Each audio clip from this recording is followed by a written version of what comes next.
Hello, ladies and gentlemen, half of Matchday 9 has officially ended. Lots of interesting results have happened. We'll talk about that in a future video though, as the main focus here is Croatia versus Russia. We're going to be previewing this match now that Croatia and Russia have both played their Matchday 9 match, both with incredible results. Russia getting an incredible 6-0 win against Cyprus. Croatia getting an incredible 7-1 win against Malta. I was definitely expecting both of these teams to win, but not by this much. I'm sorry if this video does have a bit of bias in it. I can't lie, I'm super nervous for this matchup. It determines which of these teams get to automatically qualify for the World Cup. They're both brilliant sides, but whichever one of them has to go to the playoffs, they could easily slip there depending on who they come up against. I'm obviously happy for Croatia's 7-1 win, but Russia's 6-0 win has definitely got me a bit worried. But we're going to be taking a look at the history between these two teams, the squads and potential lineups, and then a more thorough prediction on my end. Before we get started, please leave an early like. Let's get into it.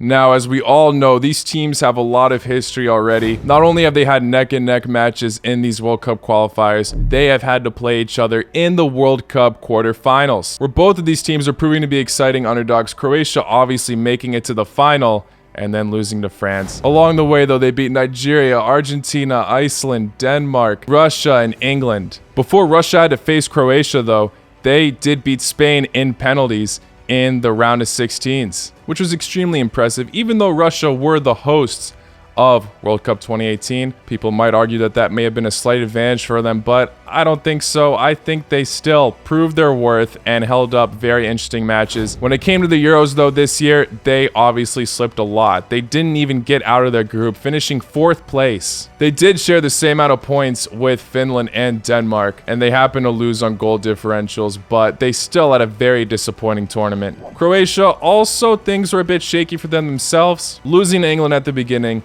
then drawing the Czech Republic, beating Scotland, but then getting knocked out by Spain in the round of 16s after people thought they would get a comeback in extra time. None of these teams lived up to any kind of hype for that tournament, but now in the World Cup qualifiers, they have both been doing bits in their group. Currently, Russia's in first with 22 points, while Croatia sit at second with 20. And the next team that's in third, Slovakia, has 11 points, share with Slovenia also in fourth. The last time these teams faced each other, it finished in a draw, 0-0.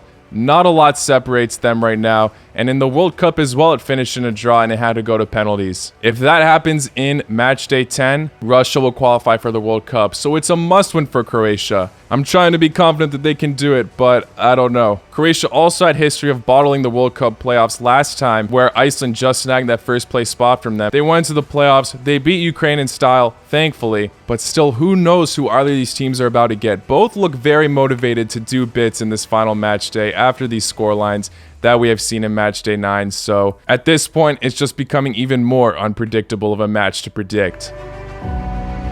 Now, in the other match previews, I have looked at the entire squad, but now that Croatia and Russia have both played in Matchday 9, I will go off of their previous formation and talk about that, who could potentially start instead of other players. So first for Croatia, obviously they were the favorites in this, so they were going to play some of their subs. Grbić being the starting goalkeeper, I don't think he'll be starting against Russia. I'm assuming it's going to be Livakovic. We'll see if it's a costly pick. Grbić also isn't that bad, to be honest.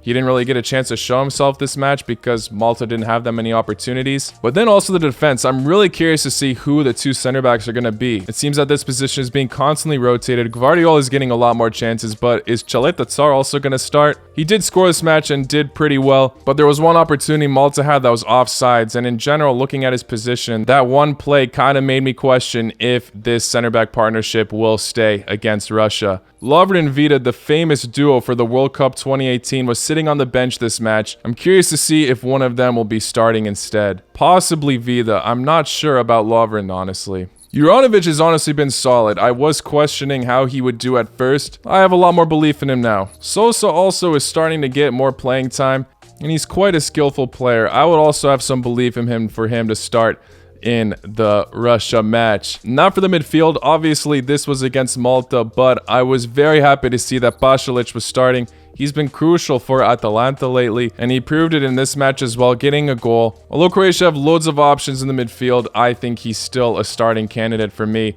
Vlasic hasn't really turned up for West Ham, but he also hasn't gotten much of a chance. He was starting in the other qualifier matches, but I don't think he will this time. Brozovic obviously getting an own goal, which was a bit humiliating. Trying to clear the ball, but instead of hitting his face. Clumsy mistake. Allow it to happen against Malta as Croatia still scored 7. That shouldn't affect his starting role. What a quality player. And obviously Luka Modric, I don't need to talk more about this guy. I mean, they took him off early, which I think was smart. You know, you want to have this guy fit for Russia. This man exposed Malta's poor passing so many times, and he's got to be one of the key players to stop Russia from qualifying for the World Cup this weekend. Now for the attack, obviously Perisic is crucial. I'm happy to see him getting a goal and playing well this match. He did have a few misses that he should definitely converted, but I'm confident that he will be less careless. I mean, we see him taking shots on goal without taking a touch when he had time. Kramaric has been brilliant. I know he had some issues with the national team, but hopefully those issues have been resolved as he looked great out there. And he was our hero against Ukraine last time in the playoffs, so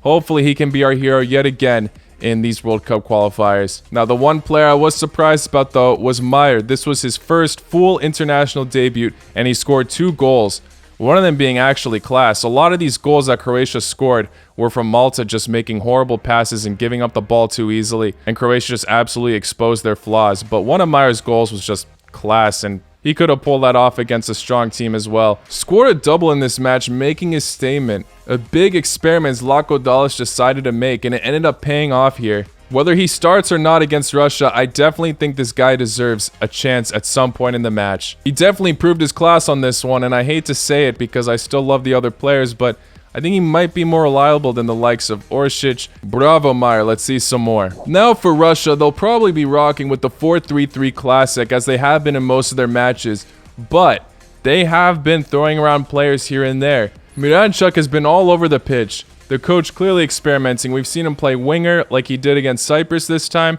We've also seen him play striker in the midfield. Russia are missing a lot of familiar faces though. Mario Fernandes has just retired internationally midway through this international campaign, which is a bit surprising. But some of these players like Smolov, who scored today, I feel like he'll be starting at striker yet again. Golovin in the center mid surely, even if he got subbed off. Yurokin surprisingly scoring 2 goals. I mean, I know this guy's solid, but damn, he's definitely one of Russia's underrated players that could potentially scare Croatia a bunch. I'm surprised to see the likes of Cheryshev not on this lineup, who I remember scored a worldie against Croatia in the World Cup. But yeah, this squad is very different compared to the last time Russia played Croatia. This is a match I was talking about where Miranchuk played striker. We're seeing Mario Fernandes in there right before he retired. Russia have just been making so many changes. It'll definitely leave any coach puzzled that has to face them, as there's not much to predict off of when they face each other. Because of the starting lineup that they use with Cyprus, it could just totally change in a few days. My final prediction, I said that this match would finish 2-1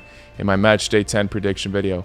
I'm holding on to that prediction. I have to. Like I said, a result like this is what Croatia absolutely need. No draws, no losses. Come on, I don't feel like being scared again on these playoffs. I really don't. Thankfully, the match is being played in split. If I'm going to give a more thorough timeline, I'll say Russia get an early goal, possibly Smolov. But then 2 goals will come later on in the match. Luka Modric somewhere in the middle. And then Kramaric again at the end. The World Cup qualifying hero. Can he do it again? I'm really just hoping for a very clutch win. Russia didn't have to go through all this last time, obviously, because they were the hosts. The motivation will be super high for both teams, and I think Hrvatska will just be able to edge it. Let me know what you guys think in the comments below, as always. Thank you all for making it to the end of this video. If you enjoyed, please hit that like button. I will be live streaming this match. I will be hopping on a tiny bit late since I'll just be getting off of work, but we cannot miss on this World Cup. After making it to the final in the last one, failure is not an option here. Get the win. Let Russia go through the struggles. I had a beautiful time visiting Russia a few years ago. The country, the people, they're great. All that's going away temporarily for this weekend. Take care.